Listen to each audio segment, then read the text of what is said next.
Famille du Facebook, amis d'ici d'ailleurs, bonjour. C'est celui-là même que vous connaissez, hein, dit anticonformiste. Toujours imité mais jamais égalé. Aujourd'hui, je suis là pour dire deux mots à un individu. Voilà. Un individu qui se permet de dire tout et n'importe quoi en Côte d'Ivoire, mais qui n'est jamais inquiété. Il n'est jamais inquiété, hein. Marcoso, c'est de toi que je parle. Toi, tu peux te permettre de dire tout et n'importe quoi en Côte d'Ivoire, mais toi, la justice ivoirienne ne sait pas où tu habites. Tu peux insulter grossièrement les femmes, tu peux insulter grossièrement certaines personnes qui ne sont pas en accointance avec tes idéologies ou avec ta marmaille. Tu n'es pas inquiété. Tu peux exhiber des liasses de billets de banque sur la toile, tu n'es pas inquiété. Contrairement à certains qui, dès qu'ils toussent, systématiquement, il y a un port de plainte qui est contre eux, ou il y a une arrestation qui les attend. Marcoso, tu as osé parler du président Gbagbo. Le président Gbagbo, là, même si nous autres, en ce moment, on est en retrait, on a pris notre retraite de vidéo, man.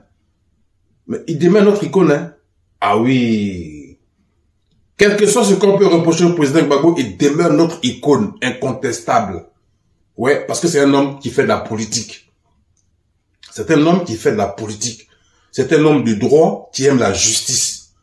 Donc, on est pour le président Gbagbo, quels que soient nos antagonismes, on sera toujours pour le président Gbagbo. Tu ne peux pas te lever et te permettre de dire que le président Gbagbo instrumentalise les gens de son village, de son clan, de son parti politique, pour aller brûler la Côte d'Ivoire en 2025. Marcoso, tu ne peux pas te permettre de sortir ce genre d'insanité de tes toilettes. Parce que ce n'est pas une bouche que tu as, ce sont des toilettes. Tellement c'est sale. Tu penses avoir le monopole de la gabégie langagière? Non, Marcoso, il faut te calmer. T'as compris? Alors pour ta gouverne, je vais te répondre. Parce qu'il fallait que je te réponde par rapport à ce que tu as dit sur le président Gbagbo. Le président Gbagbo ne brûlera jamais la Côte d'Ivoire. Il n'a jamais eu l'intention de brûler la Côte d'Ivoire. Tu sais pourquoi? Parce que depuis 2000, quand il a été élu, jusqu'à aujourd'hui, il ne fait que se faire attaquer. C'est toujours lui on attaque. Lui n'a jamais attaqué quelqu'un. Si le président Gbagbo voulait vraiment brûler la Côte d'Ivoire, il n'aurait pas accepté des rebelles dans son gouvernement quand ces derniers l'ont attaqué en 2002. Si le président Gbagbo voulait vraiment brûler la Côte d'Ivoire, il n'aurait pas nommé un rebelle comme premier ministre quand il a été attaqué en 2002. Au nom de la paix. Tous les gens qui l'ont attaqué ont tous été promus à des grades qu'ils ne méritaient pas. Au nom de la paix.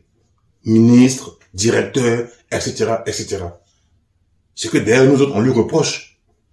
Parce qu'une rébellion, ça se mate. On ne récompense pas des rebelles.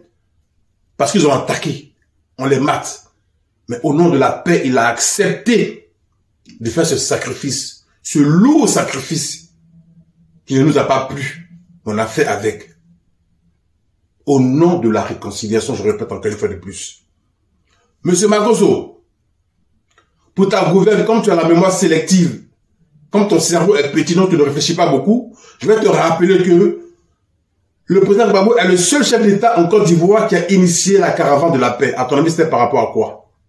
La caravane de la paix qu'il a initiée, là, c'était par rapport à quoi? C'était pour brûler la Côte d'Ivoire? Non, il a fait au nom de la paix.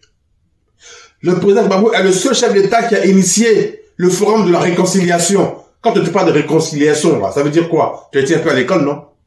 C'est pour que les Ivoiriens, les fils et les filles de la Côte d'Ivoire puissent se retrouver, s'unir au nom de la paix, au nom d'une patrie appelée la Côte d'Ivoire. S'il voulait vraiment brûler la Côte d'Ivoire, il ne se serait même pas pris la tête à initier tout ce qu'il a, à faire tout ce qu'il a fait. Il a fait au nom de la paix. Il a subi le lourd tribut de la paix. Ça l'a mené jusqu'à la haie. Pourtant, nous tous, nous savons qui a attaqué la Côte d'Ivoire. Et tu continues de soumettre les Ivoiriens à la chienlit. Dès que tu parles un tout petit peu, on t'arrête, on te met à la maca. La maca est aujourd'hui devenue un instrument d'intimidation des hommes politiques et des Ivoiriens. On ne peut plus péter en Côte d'Ivoire sans faire la maca. Donc, ceux dont tu parles là, ceux qui veulent brûler la Côte d'Ivoire là, tu les connais, mais tu fais exprès. Comme c'est eux qui te permettent de dire tout et n'importe quoi sur la toile sans être inquiété, tu peux les épargner et attaquer un innocent. Mais tu peux tout dire, hein. L'histoire est têtue. On ne va pas te laisser dire tout et n'importe quoi. Tu comprends? Voilà. Gbagbo est un homme de paix. Donc quand tu parles de lui, faut savoir de qui tu parles. Monsieur Makosso, le gueulard. L'homme qui a pour fait en soi la vanité. J'ai ceci, j'ai cela, vous êtes des pauvres lots. Mais mon ami, tout ce que tu as, que Dieu t'a donné là, tu vas le laisser tout ça, tu vas mourir demain. Tu vas pourrir sur la terre. T'as compris? Donc il faut te ressaisir un peu. Gbagbo n'est pas un homme qui brûle. C'est un homme qui fait la paix. C'est un faiseur de paix. C'est pour cela que nous autres, on l'a suivi et on continue de l'aimer. Quels que soient nos antagonismes, on sera toujours derrière ce grand monsieur. Il n'est pas seul. Donc arrête de dire tout et n'importe quoi. T'as compris? Ceux qui veulent brûler la Côte d'Ivoire et qui brûlent la Côte d'Ivoire, tu les connais. Comme c'est eux qui te protègent, quand tu dis des bêtises, quand tu insultes des gens, quand tu brandis des liasses de billets sur la toile, pourtant ils disent que c'est interdit. Mais toi, tu peux te permettre de faire ça sans être inquiété. Ressaisis-toi, Makosso. Ok? Quand tu parles du président Gbagbo, il faut savoir de qui tu parles, il faut réfléchir à tes mots, il faut choisir tes mots. Parce qu'on sera toujours là pour te répondre.